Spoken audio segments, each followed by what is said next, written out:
San Francisco. Bohemian, casual, coastal, upscale, downtown. We defy you to define San Francisco. There's nothing quite like it, and we're about to explore it through the eyes of three very diverse and fantastic chefs. I love horseback riding and fishing. No, I don't do horseback riding. Michael Rotundo came to this city from Chicago and is out to prove himself as very worthy of both the Ritz-Carlton brand and this beautiful city by the bay. What a beautiful day, man. Dominique Kren, with 2 Michelin stars and over 20 years in this city, is a force to be reckoned with. There's so many things that I love about San Francisco. And then there's Michael Mina, a man, a restaurant empire. What more needs to be said? We're going to check out the San Francisco food beat, right here, right now, on 3 Chefs, 1 City.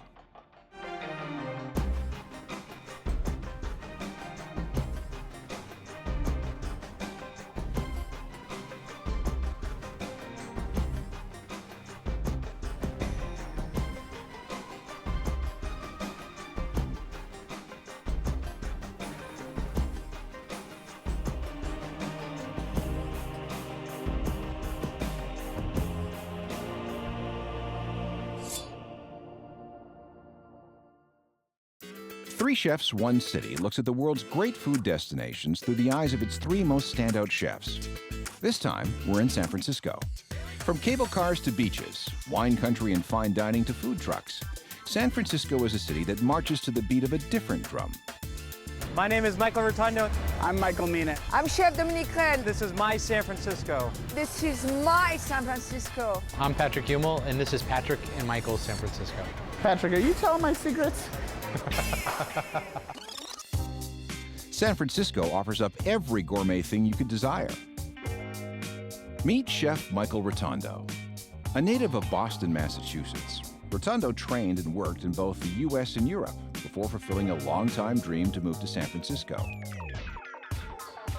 I love San Francisco. It's one of the most diverse food cities out there. There's just so many different types of cooking, cultures, and there's over like, 3,000 restaurants. I might be the new guy in town, but I know San Francisco. I love horseback riding and fishing. No, I don't do horseback riding. I just had to say that. I just moved here about a year ago, and the locals were complaining about the weather. I think it's amazing. Coming from Chicago, I think I found a new home.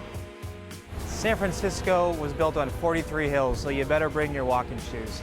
He now helms the renowned Parallel 37 at the Ritz-Carlton in the Nob Hill district. When you walk into Parallel 37, the first thing you're going to see is a lively bar, and then we have our main dining room. In the background is all trees, and this is all reclaimed wood, kind of showcasing Northern California forests and city views, and there's a natural aesthetic to the whole dining room. It's very unique. It's a globally inspired menu. We really try to have the markets influence what's on the menu. Rotundo entered his first professional kitchen at the ripe old age of 15 and has never looked back.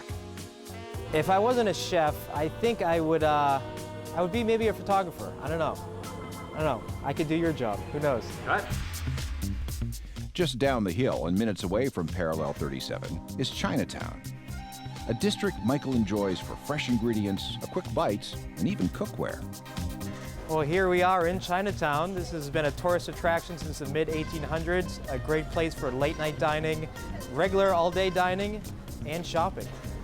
The markets are great in San Francisco. We definitely try to do that a lot at Parallel 37. We go to the markets at least twice a week, maybe 3 times. San Francisco is home to the largest Chinatown outside of Asia in the world. Chinatown's a great place to find some cooking ware, woks, little chopsticks or spoons. Love it here. How much? That one, $24.95. $24.95. Yeah. Does it keep the heat very well? Gets Yes. super hot? Yes. Okay. Well, good. Maybe I'll get 10 of them. The fun thing about San Francisco's Chinatown, you never know what you'll find in these little stores. Never saw this before, a dumpling press. Makes my life a little easier. Okay, you may have known that chop suey was invented in San Francisco's Chinatown. But did you know that fortune cookies were too? True fact. Here we are in the fortune cookie factory of San Francisco. It was actually invented in this city. I come here at least once a week just to get my supply of fortune cookies.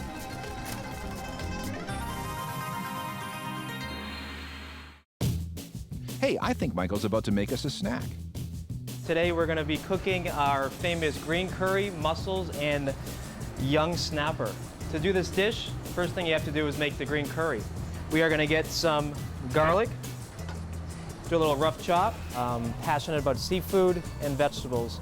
And I think San Francisco is probably one of the best cities in America that showcases the best of those two elements. Now, to make a good curry, you got to use a mortar and pestle. You got to make a nice paste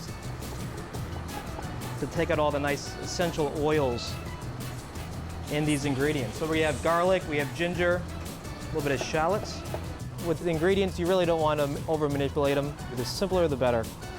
We got some green chilies here. These are poblano chilies. Now with these chilies, they're not too spicy. It is a Thai curry, but you're not going to have Thai chilies. They're going to be a little too spicy for this dish with the seafood that we're using. We're going to do some fresh lime juice.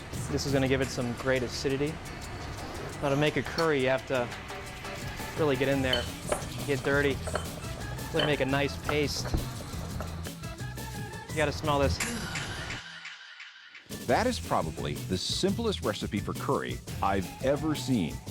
And it's perfect. All right, so I have my curry, and now I'm going to cook some mussels. Now the mussels are going to be cooked in the green curry, so they're going to steam as well as take all that nice flavor in. They are kind of on the smaller side, but as long as they're fresh, they're good for me. So the mussels are going to go in a pan. It's a dry pan. Nice and hot so the mussels cook quick. And I'm going to pour my green curry in here. And when I do that, I'm going to cover the mussels.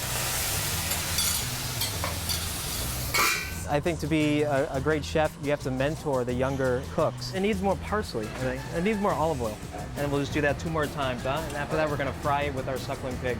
You know, there's no better feeling to me when you're teaching a cook how to do a certain recipe, and they do it almost better than you, and it really makes your whole job kind of worthwhile. What's the meaning of life, Kevin? Huh? Please. I'm going to check on the fish here. Wow, look at this. Look at this beautiful fish. Use some of the nice mussel juice. We're gonna go right over the fish here. Maybe a little bit of fresh lime zest right on top. And here we go. This is our steamed snapper with mussels, green curry, and a burdock coconut salad. How do chefs always make it look easy? Have a good one. Thanks. Cut. Up next, free spirit, poet, chef. There's no one quite like Chef Dominique Crenn. All right, guys, this is ACT1 behind me, and it used to be a prison, a jail. So maybe this is where the bad chef should go now. Yeah, baby.